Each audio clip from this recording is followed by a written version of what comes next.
Peggy 16.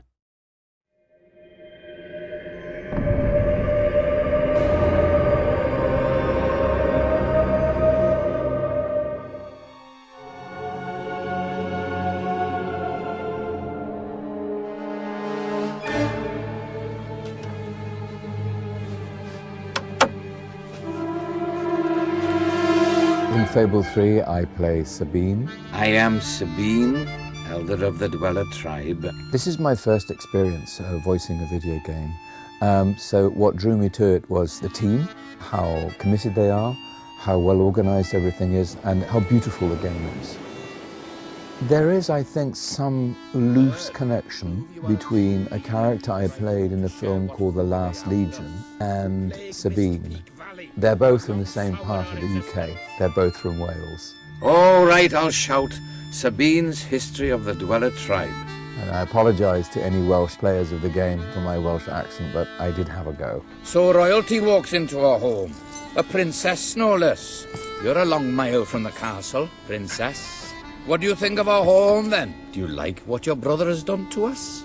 In Fable 3, I played Teresa, who is a seer who was blinded in her youth. I think you see that in Fable 1. She is born to see into the future. Sabine is a good man, and his people are strong. I play a character called Reaver. He's a kind of, I don't know how you describe him, a foppish, debauched ruin of a rake of a piratical libertine. I wouldn't call him immoral so much as amoral. He has no morality whatsoever. He doesn't even have a concept of morality. These pitiful men are not a patch on my old bloodstone pirates. Oh, how I miss them sometimes. There's always something stylish about being utterly wicked. Hey, Master Weaver, you think anyone will actually get this perfect score? No need to get restless, sweetheart. Barry Hatch is here to take care of you. Fancy a quick jig? Reaver will prove your most valuable asset. The character I play in Fable 3 is Logan, who is the King of Albion. This is my Albion. Its people will do as I say, or they will die. Its future will be as I decree, or it will end. It's my first time playing a video game character, and it's really interesting because it's another sort of form of storytelling. What are you doing here? The war room is no place for a child. What was really helpful was when I got sort of, sketches and images of the character, and through that I could sort of gather a lot of information, really, sort of an air of sort of pomposity and arrogance and paranoia. Take my sister and her friend to the throne room. We shall settle this matter officially. When Logan started to behave so appallingly, I told myself he wanted to prove his strength by seeing off a few agitators. In Fable 3, I play a character called Elliot, who's the female hero's kind of love interest, potentially. To force an entire kingdom to live in fear.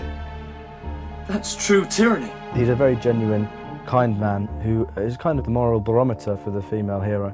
Not a great fighter, pretty useless, and gets in a lot of trouble. All hail the Queen of Albion!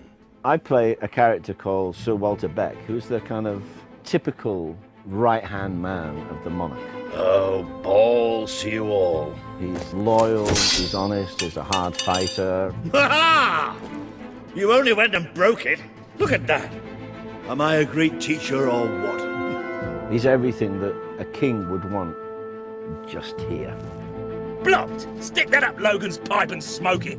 In Fable 3, I am playing the part of Ben Finn, who is a sort of rapscallion, soldier-cum-adventurer who, had a difficult life. He grew up on the wrong side of the tracks, didn't really want to. He's always been quite a moral guy. He's always been kind of wanted to do the right thing, but was just dragged back into criminality again and again. But eventually, he joined the Royal Albion Army and sort of became this sort of, the guy he wanted to be. Ow! It's like being hit by a frozen sock!